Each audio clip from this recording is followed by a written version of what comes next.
Welcome to the Digital Agency Growth Podcast. I'm your host, Dan Englander. Lindsay, thanks for coming on the show. Thanks for having me. This is great. Yeah, so we were just chatting about the trials and tribulations of moving into a new office space. So what's it like in the year 2021 when, things are strange, and what inspired you to move into an office space? What's it been like getting people back in? Yeah, so we haven't officially opened yet. As of this recording, we are days away. So we're really close. We've done all of the things that you do to make a house a home, and we're just trying to get it ready for the team. The impetus for coming back to an office. So we are about 2.5 years old at Casted. Which means that we went into pandemic land when we were about 10 months old. So we have now been, you do the math on that, we've now been a company longer in a pandemic than otherwise. We grew from 10 people to now 42 people and growing. And we always intended to be an in-person company. Everybody who has joined us is expecting to come back. And so we're going back hybrid. It's like, hey, whether you're across the street or across the country, you can come in, you don't have to. And it's been a fun little challenge, but it's a lot of extra thought, extra things to think about in addition to running and growing a business. So yeah, I can imagine. And what has the attitude been like among your 40 or 50 employees? Like, or what percentage are stoked to come back in, versus having ambivalence? Like what's the attitude like? I would say the vast majority is excited, very excited, and expecting to be here 2 or 3 days a week.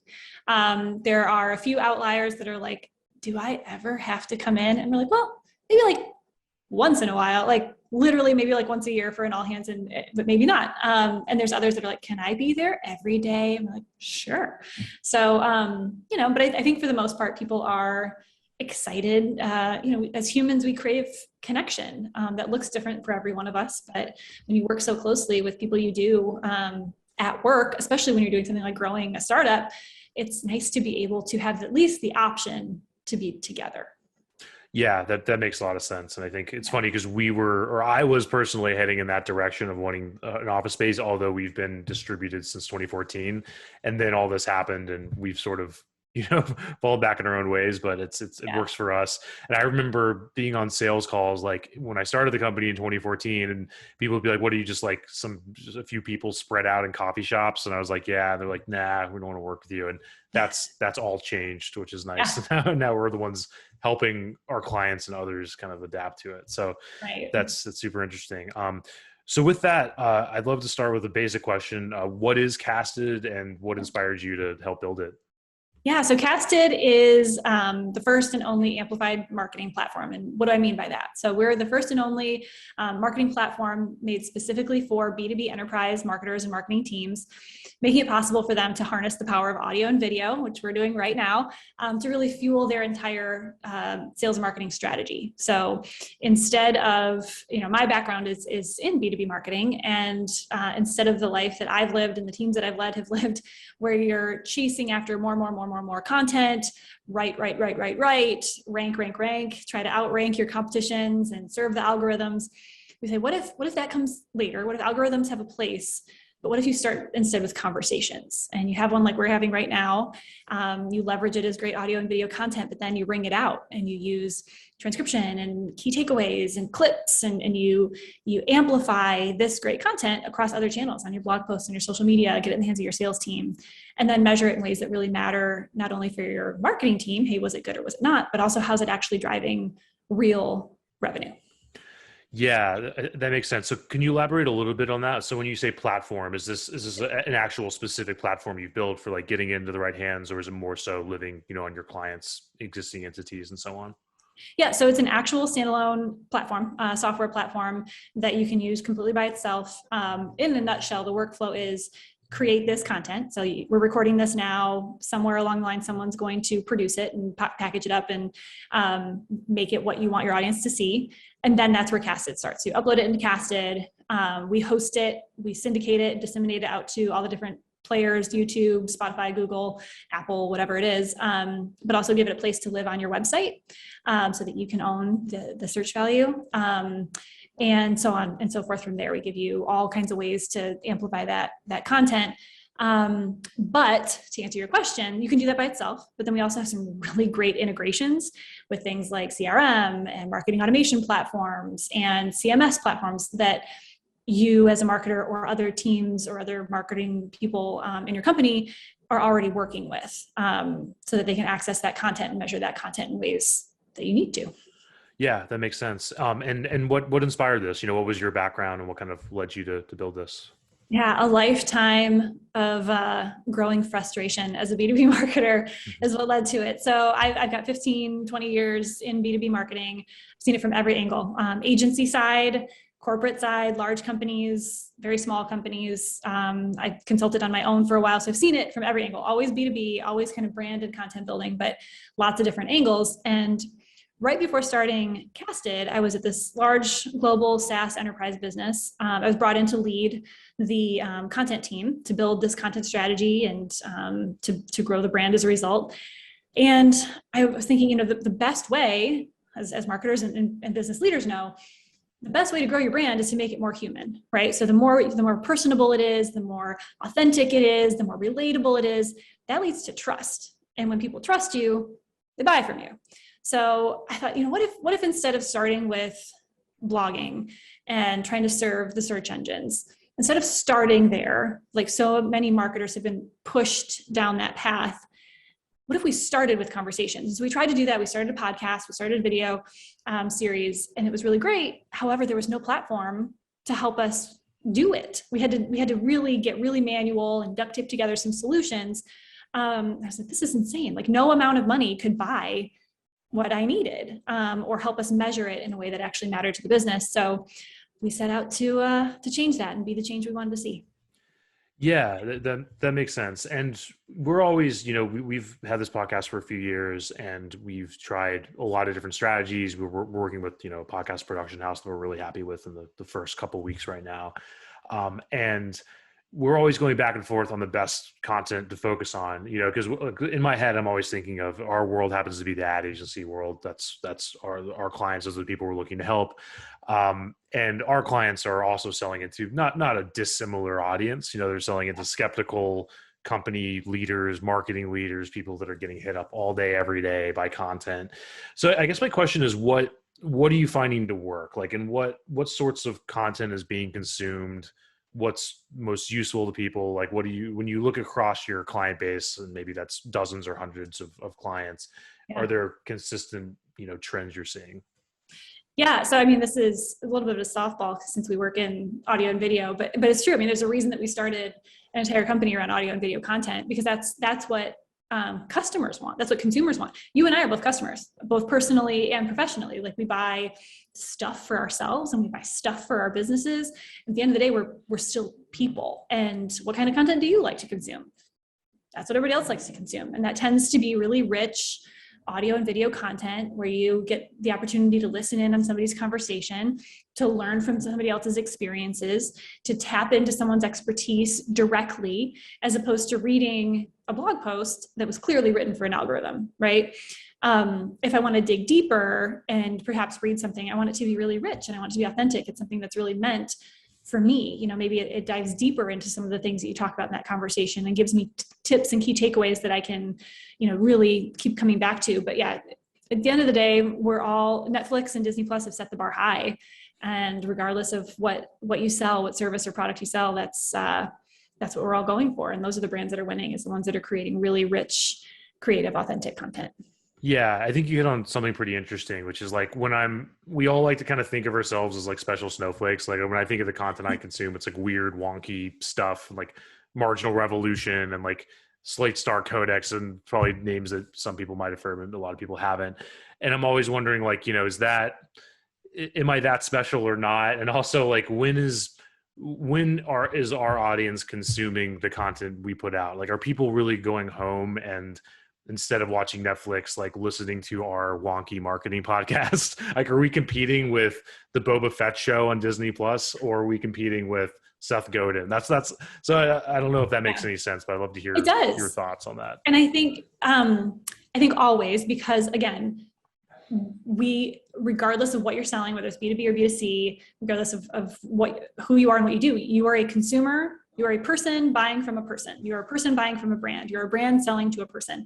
And so when you think about that, yeah, do you change, like switch, and say, okay, now I am learning as a business person, and now I am going to learn and entertain myself as a, my personal life. Like you don't, you talk to someone at work and they send you something funny and you read it or you watch it. You listen to music while you're working. We find that a lot of people listen to and watch B2B content while they're working, kind of in the background or when they're taking a little break.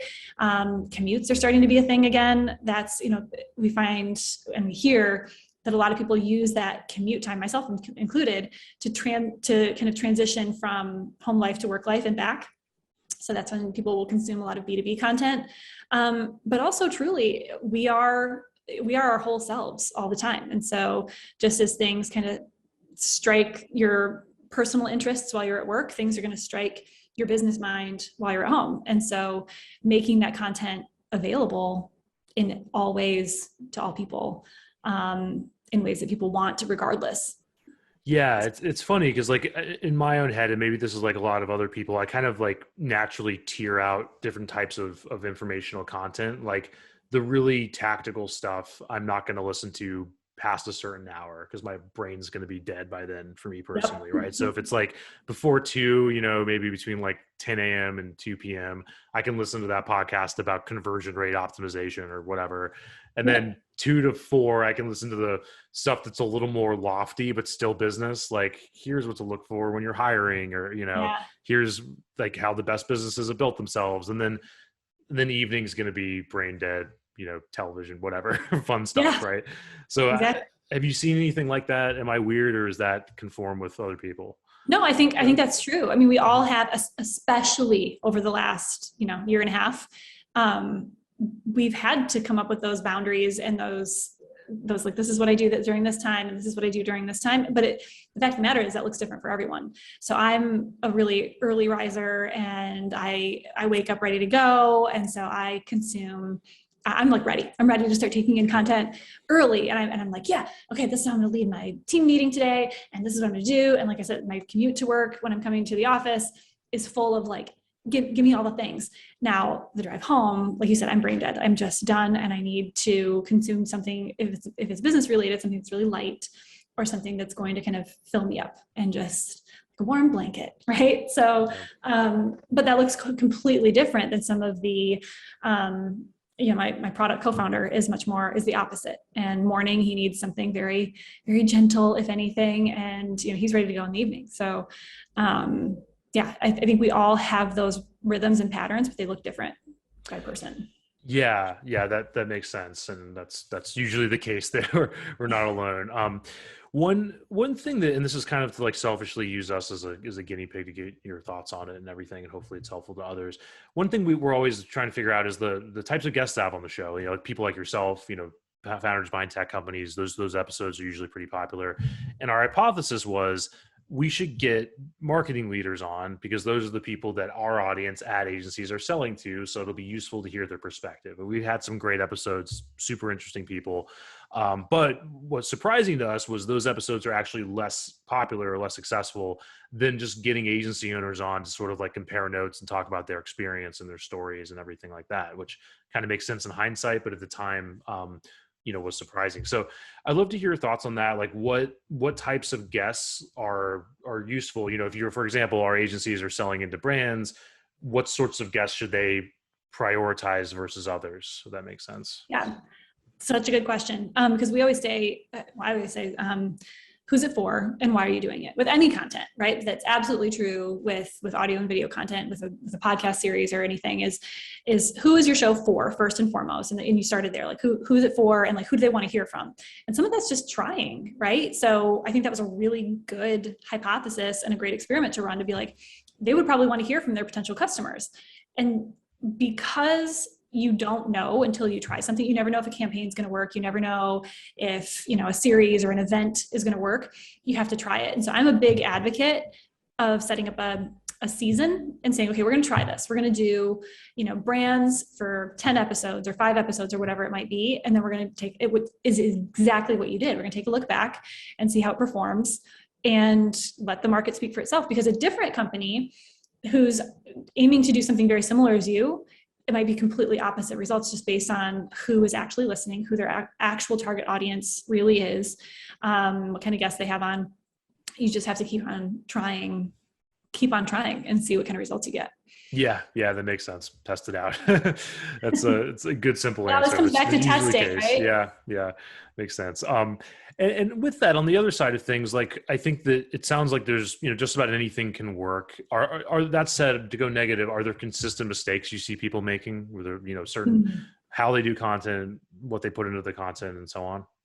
Yeah, I think kind of the flip side of what I just said is if you think you need to sign up for an episode a week forever and ever and ever, you're going to burn out, and you're going to start doing shows for the sake of doing shows. Like, well, we said we were going to do 10 a.m. on Wednesday, so we have to do something. That can get you into a bad spot pretty quick, or not really quick, years down the road. That's one. I think another one is not doing what we just talked about. So like, okay, we know what we want to do, and this is very self-serving, and we're going to have people on that we want to become our customers for the sake of prospecting them. It's great to have your customers on. It's great to have your prospects on because of who you're serving, who your listeners are. And then sure, if by chance that turns into business, awesome.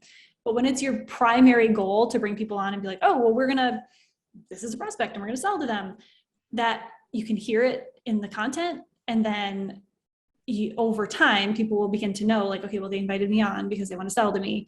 So I definitely advise against that. And yeah, I mean, it should be something that generates business, but it should be through really authentic conversation, and you should be serving your audience. And yeah, great, awesome. You should build a relationship, and it should turn into business. That's why we're all here, but do it for the right reasons, if that makes sense. Yeah, I couldn't agree more. And I think that tactic, hopefully it's getting less popular, but I think it was really big for a time. And it just rang so not like skeezy to me, but it was just like you're investing way more resources and getting your clients on the line than you could be doing many other things like what we do here, and sending them an email, right? That's word. You don't need to like have this fake charade of getting them on a show. Your loyalties to the audience to giving them something useful. Otherwise, like you're just you're spinning your wheels. So, and I don't think people think of it that way very often, because I think it's like, oh, well, we'll do it this way and we won't be skeezy. It's great. But you're right. Like that's a very, very high cost of acquisition. That's you need to, that's a lot of work. That's a lot of work. And if it checks both boxes, cool. As long as you're not bait and switching people, or whatever. So that's important. I think that matters a lot. I think one thing that I think a lot of our audience has been curious about in the past is we've had clients that are like, I'm just kind of an introvert. I don't really want to start a podcast, et cetera, et cetera. But yeah, there's so much evidence that, what we're doing with podcasts is channeling something that really works. It's very ancient. It's just like storytelling, people around a fire. We're finally getting back to that after centuries of just written word, pretty much. Yes. So I'd love to hear your thoughts. Like, is the podcast medium, is it mandatory, or is it choose your own adventure? Ooh, that's a good question. I don't think it should be mandatory. Although I do think it will be ubiquitous at some point, right? Like you shouldn't do it because you feel like you have to, but I think at some point it is going to be expected by your audience. So you're going to feel like it's the best path forward for your business, right? And there's lots of different ways to do it. If whoever you are is not comfortable with doing this and it's just not your jam, awesome. See if somebody else in your organization can be the host. Quite often it's not necessarily the person, like the founder or the CMO or the CEO. It could be someone in, customer success or the product team or sales, like depending on who you are and what you do and why you're doing it. Get that person that can have a really natural conversation, and that show will shine. Yeah, that's interesting. And it seems like I've seen that happen a little bit on a small level, like the sort of free agent model, right? Where you're like a thought leader and maybe you bounce between companies to do podcasts. How much of that is available to businesses? Like if you wanted to hire a freelance host, that becomes outside. Right. I've seen it, especially among like really large companies. I think, I don't want to say too many examples because I'll probably get it wrong, but I feel like Glassdoor, when they launched their show, which I loved because I launched it with Brene Brown, who I love. I feel like they had someone from outside and it was great. I actually miss it because they went off the air. I don't know if they're back on or not, but I think that there's a place for it. I think especially if you're a really, really, really large brand. However, if you're smaller, I would try really hard to do it in-house because again, that authenticity, that area of expertise just from inside the business, the insights that you bring, the brand representation, it really shines through if you can have somebody from inside be the host. Yeah. That makes sense, and it's just you know way more about the inner workings of the business and everything. Exactly. One thing you hit on a second ago, which got me a little nervous in a good way, is basically like the idea of the problem rather with people committing to the weekly schedule, right? Having to come out with an episode every week. We've basically done that here. Sometimes we miss a week, but we try to commit to an episode every week. So you said that could kind of bite you down the road. Like, how does that play out? What should we be worried about? Yeah. It truly, I think it's more of it can bite you from the inside out. Like, not that it's fine for your audience, but that's actually how I launched a podcast for the first time. We were like, it literally was every Wednesday at I think 9 a.m. And we were like, well, just do that. It'll be every Wednesday. And we found after doing it for 18 months, now you've been doing this a lot longer. But for about 18 months, it was like, okay, now who are we going to have on, and we painted ourselves into a little bit of a corner. Now there's always people to talk to. There's always more to say, but, and it was fine. It was great, but it would have been nice to have a planned break to be able to say, okay, have a break. What do we want to change? Do we want to change the music? Do we want to change the host? Do we maybe want to think about things a little bit differently or change topics, slightly? Now, if you do that, you have to make sure that your audience stays the same and then you're not pivoting so much that you lose your audience and have to rebuild it again. But within that, it gives you some creativity to be able to say, hey, we're going to do things a little bit differently without being jarring to your audience. So makes sense. And it reminds me of this sort of television season model. Yes. And that's something that we've been thinking about here is like, should we be thinking of this more like a season and we have this many episodes and we plan out this many things?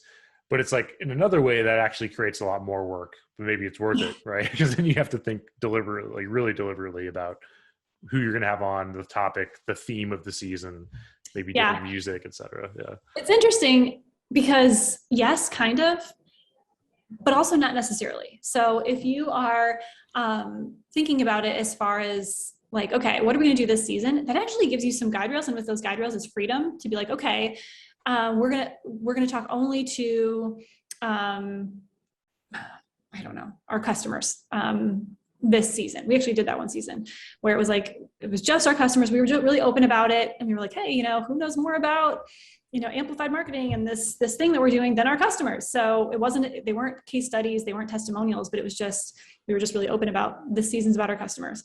And a different season when we went into COVID land, we talked to CMOs about how they pivoted, specifically their marketing strategy.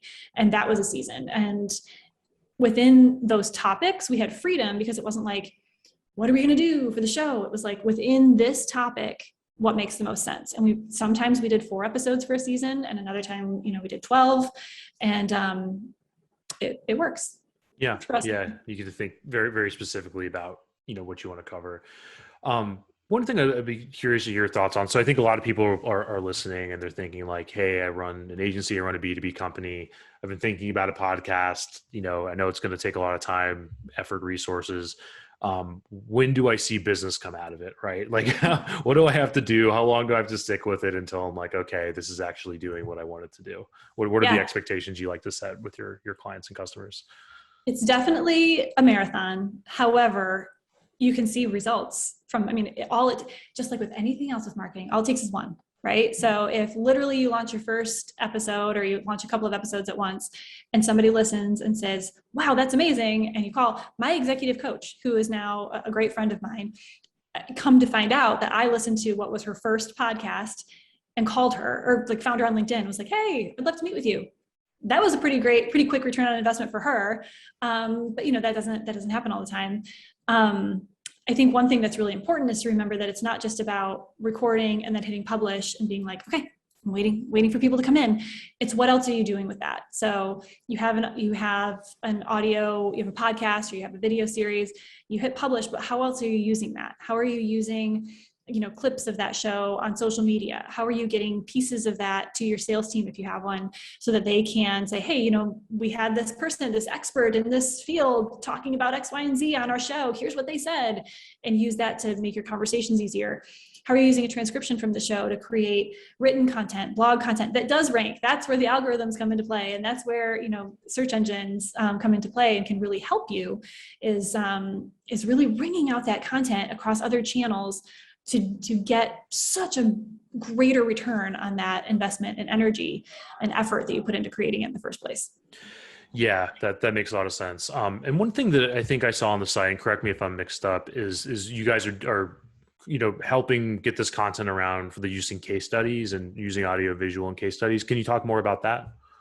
Yeah. So one great way to use audio content and video content is case studies. So as I mentioned, we have a couple different scenarios that I'll talk through. So one is you can talk to your customers on audio and video through a podcast, through a video series, capture that content, capture that great information, and use it in a lot of different ways. So imagine if I'm your customer and I'm like, oh my gosh, yeah, working with you has saved me so much time and has increased my revenue as part of our natural conversation. Then you can use that on your website, of course, with permission. But if they said it publicly, then chances are they're going to be happy with you using it elsewhere. You get it in the hands of your sales team. You embed it in a blog post. You put it on social media. That's great.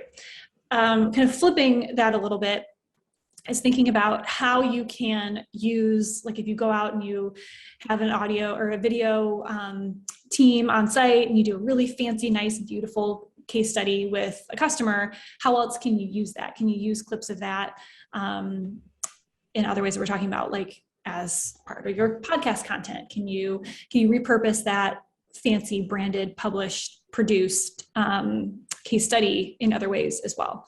Because I think a lot of times people think really one track, one channel at a time. They say, well, this is a case study. It lives on the case study shelf. Like, how else can you use it? How can you break it up and atomize it and amplify it across other channels? Yeah, and I think that's the cool thing about podcasts is it becomes this hub around which everything else can revolve, but it's not really that way for like a blog post, necessarily, or something else. You can't make a blog post be a podcast. Right. Unless you have somebody read it, which I wouldn't want to listen to that. Yeah. But it can work the other way. Exactly. That's tougher to make work. And kind of like getting towards the end of our time, one big trend that we've been picking up on, and I think that like people like Joe Polizzi and Robert Rose have talked a lot about this, especially at a conference I just attended, is the idea of kind of like all these different B2B systems kind of melding and changing. The best agencies are becoming content platforms, software companies, like you talked about Glassdoor, and I think it was Brene Brown, becoming essentially a content platform.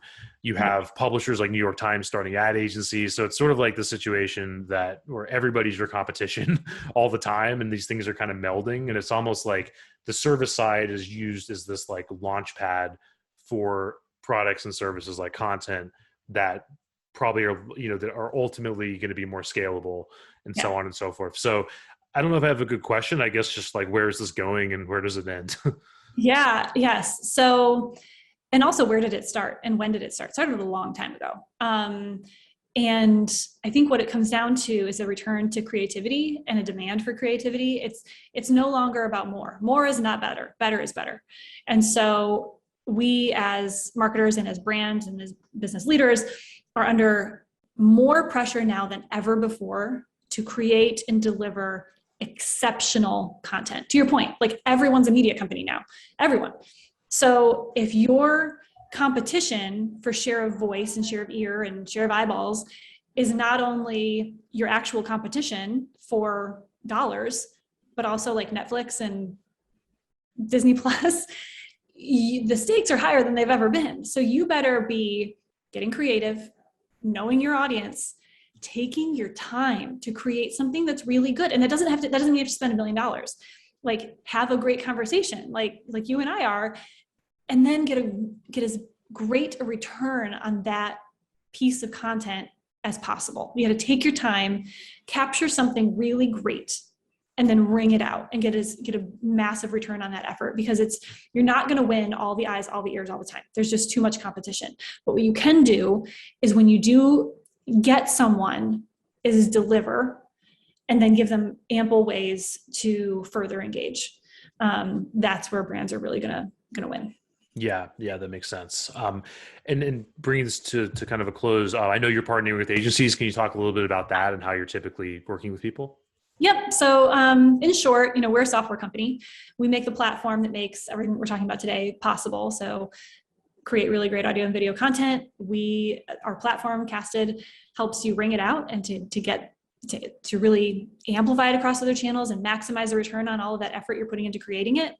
But then a lot of people come to us and they're like, okay, this is great. We want to use your platform. What's the strategy here? And really, this whole approach that we're calling, this whole approach to B2B marketing, that's really the future of how B2B marketing is done, we're calling amplified marketing. It's this whole idea of starting with great content, amplifying across other channels, and people crave more strategy there. And so we're partnering with agencies to say, hey, do you have interest in becoming an amplified agency, and to working with us and working with this customer to deliver the strategy that goes along with this platform, and that we truly believe generates real revenue and reduced effort. And so we're starting to build up that partner ecosystem literally right now. Yeah, that's great. And how can people follow what you're up to, get in touch, all that good stuff?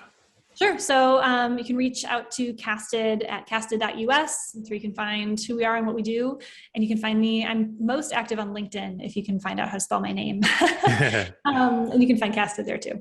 Awesome. Lindsay, thank you so much for your time. Hopefully we'll get you back on in the future. Thank you.